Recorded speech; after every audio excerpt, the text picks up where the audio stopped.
be very challenging. Whenever you decide that you want to grow, whenever you decide that you want to go to another level, all hell will break loose.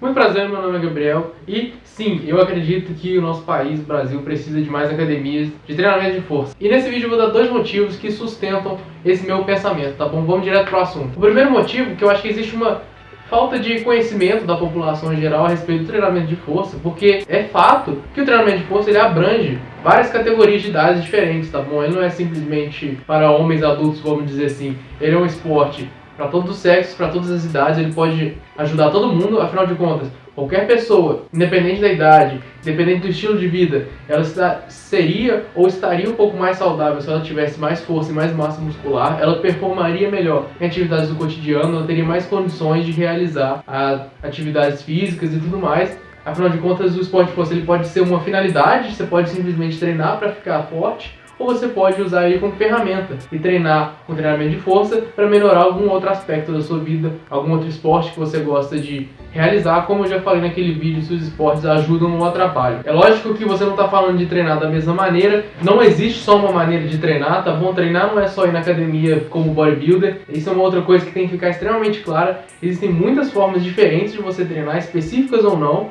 tá bom? Sendo para esporte de força ou simplesmente sendo um treinamento de força, que são coisas diferentes. O esporte de força, ele tem alguma atividade final que você vai realizar, então você tem que treinar para ficar melhor nela. O treinamento de força, você está treinando para ficar melhor em várias coisas diferentes, tá bom? Então existe essa diferença e com isso em mente, você consegue atingir vários públicos. Se você acha que uma pessoa, por exemplo, idosa não pode treinar força, sugiro que você vá no canal do Mark Rippleton ou do Starting Strength, porque eles têm vídeos e inclusive eles têm cursos, até mesmo para coaches ensinarem outros coaches como pensar um treinamento de uma pessoa com osteoporose. Sim, existe isso. Você pode ir lá dar uma olhada no canal, é extremamente interessante o material.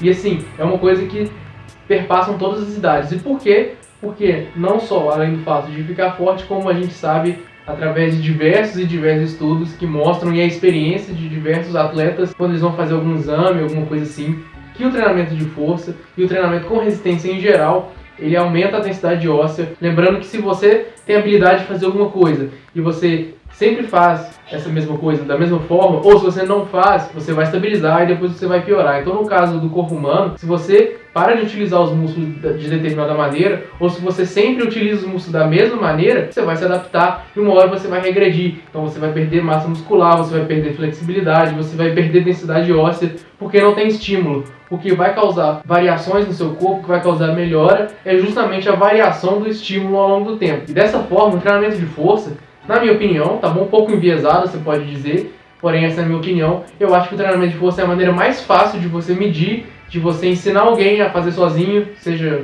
o caso que for, tá bom? O progresso. Agora, qual abordagem que você vai utilizar? Isso é um pouco mais complexo, aí fica pro coach ou fica pra pessoa que tem mais interesse. Porém, você sempre tem em mente que você está fazendo alguma coisa melhor do que no dia anterior. E quando eu falo de treinamento de força, e no caso das academias de treinamento de força, obviamente você provavelmente já pensou isso, que eu não estou falando de crossfit, afinal de contas, academia de crossfit é o que mais está tendo, tá bom? Acho que toda esquina agora tem uma academia de crossfit, mas eu não estou falando desse único esporte, afinal de contas é o único que existe. Eu estou falando também do atletismo de força, do strongman, do levantamento de peso básico, powerlifting, do levantamento de peso olímpico, o Olympic Weightlifting, e do queda de braço, que vai ficar um pouco excluída nesse vídeo, afinal de contas eu acho que não é tão abrangente assim, é mais para pessoas que gostam, já que ele é extremamente específico. Porém, principalmente o Strongman, eu acho que ele é o esporte mais abrangente desse. Por que não o CrossFit? Porque o CrossFit está pensando em várias habilidades, sim, o que é interessante, porém, a questão de você colocar todas as habilidades de uma vez, todas as habilidades no mesmo dia, e você tá priorizando o volume do que a forma, do que a carga, esse tipo de coisa, eu acho que gera um ambiente que tem a tendência de gerar mais lesões. Se você duvida de mim, não precisa acreditar nessa minha opinião, no que eu tô falando, simplesmente veja as estatísticas de qualquer competição de alto nível de CrossFit,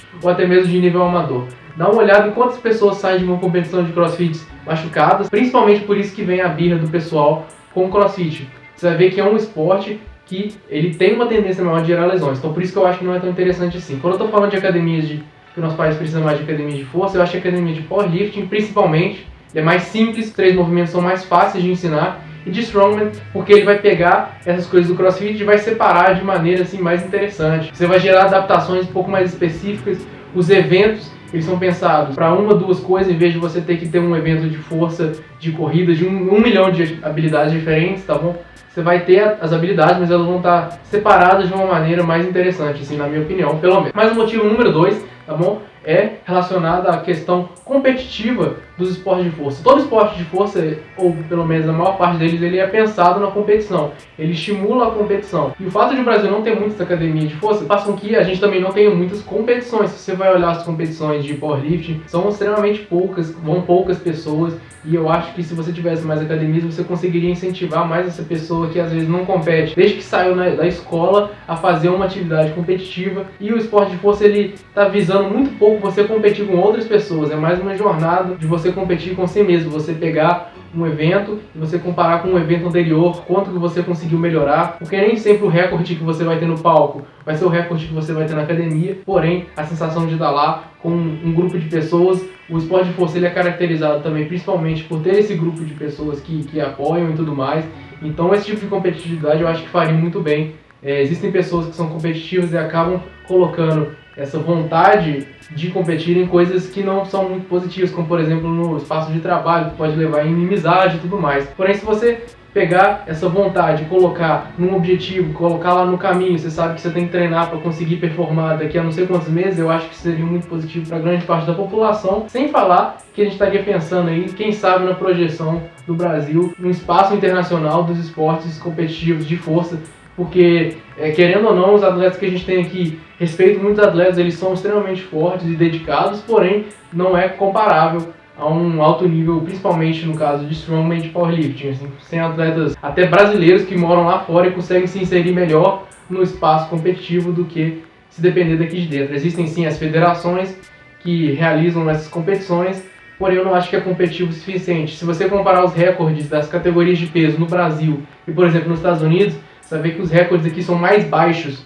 Por que isso acontece? Se você for reparar e fazer uma análise dos atletas e dos times e dos países que tem maior quantidade de atletas competitivos, maior quantidade de atletas que se dão bem em esportes, não só para o esporte de força, até mesmo para as Olimpíadas, você vai ver que existe uma tendência geral que países com populações maiores sejam melhores em esportes, qualquer tipo de esporte. Por que isso acontece? Essa tendência, tá bom, não é regra, mas por que isso acontece? Porque quanto mais gente você tem no âmbito competitivo de determinado esporte, maior a variabilidade genética. Então, você tem uma chance maior de ter uma pessoa com a genética boa e dedicada e que está realmente aplicando isso no esporte. Então, a chance de você ter um atleta excelente é muito grande. O Brasil é um país extremamente populoso e se você tivesse uma competitividade maior no esporte de força, a chance da gente ter um atleta que performa extremamente bem é muito grande, tá bom? Eu acho que a gente tem muito potencial em ser desperdiçado, porque no Brasil tudo que a gente sabe é bodybuilding e agora está aprendendo sobre crossfit, enquanto existe um mundo de possibilidades. Putz, a queda de braço, existe coisa mais velha do que a queda de braço e ninguém sabe que existe competitivo de queda de braço. Então, imagina se essas pessoas soubessem, elas poderiam se interessar, elas poderiam treinar e a gente poderia ter atletas assim, se projetando. A gente já tem atletas, porém a gente poderia ter ainda mais e está retroalimentando, né, todo esse processo de mais pessoas interessadas, mais academias surgindo, e eu acho que existem bastante pessoas interessadas. Tá aí a prova com o meu próprio canal. Existem várias pessoas interessadas em treinar esse tipo de coisa, treinar nesse espaço, treinar num espaço onde você pode jogar peso no chão, não tem essa bobeira, não tem essa frescura, treinar num espaço onde você tem ali um banco de supino com proteção para você não se machucar, um espaço com uma barra olímpica de qualidade, tá bom? Com giro, com flex, sem flex, tá bom? Com knurling, sem knurling, com anilhas olímpicas de qualidade, tá bom? Não é aquelas coisas que tem formatos esdrúxulos que você não consegue fazer um exercício no chão. Se você está assistindo esse vídeo, você pensa em empreender em uma academia, ou se você já empreende em uma academia, você já é dono de uma, por favor, considere assim, seriamente investir nos esportes de força. Eu não estou falando isso por mim mesmo, porque a chance de você que está assistindo esse vídeo ser da minha cidade é pequena, tá bom?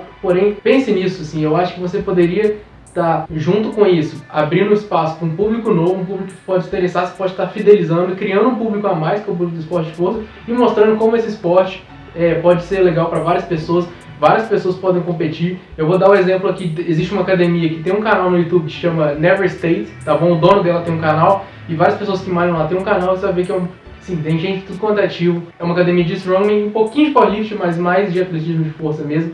E é um esporte assim, que aceita qualquer tipo de pessoa. Tem gente que treina lá que tem deficiência mental, tem gente que treina lá que não tem perna, que anda de cadeira de rodas. E é um esporte que aceita tudo isso. E é um esporte extremamente inclusivo, tá bom? E uma das poucas coisas que a gente vê nos esportes que são famosos aqui no Brasil, o futebol e o vôlei, é a questão de ser inclusivo, né? Assim, existe uma grande parcela da população que está ficando de fora e eu acho que o espaço dessa população se inserir e gostar e treinar poderia ser os esportes de força. Esse é o vídeo que eu queria trazer hoje. É mais uma discussão assim, geopolítica, sei lá, vamos dizer assim, sociológica. Porém, não posso deixar de falar sobre isso, lógico. É a temática aqui do canal. Beneficiaria vários públicos, não só o público que estaria treinando, como o público dono das academias, os treinadores também. A gente poderia abrir, quem sabe, espaço para mais cursos de graduação, de especialização, tá? Em treinamento de força e em esportes de força, mais palestras. E aí já é um pouco utópico, mas eu acho que a gente sempre tem que olhar nesse sentido, tá bom? Se você tem algum ponto que você gostaria de trazer, aliás, deixa um comentário aqui embaixo em quantas academias especializadas em treinamento de força tem na sua cidade, sem contar CrossFit, tá bom? Eu quero muito saber, porque eu sei que na minha cidade tem 0 academia de powerlift, tem 0 academia de atletismo de força, strongman, e se eu não me engano tem uma academia de levantamento de peso olímpico. Essa aí é a minha cidade, deixa aí nos comentários a sua, estou extremamente curioso para vocês verem como é que esse cenário é extremamente pouquíssimo explorado, tá bom? Se você gostou do vídeo, deixa aquele joinha, dá uma olhada aqui na descrição, tem informações aí que são relevantes para vocês que assistem os meus vídeos. E se você gostou... Não é isso que eu falo. E se você deixou até aqui, muito obrigado.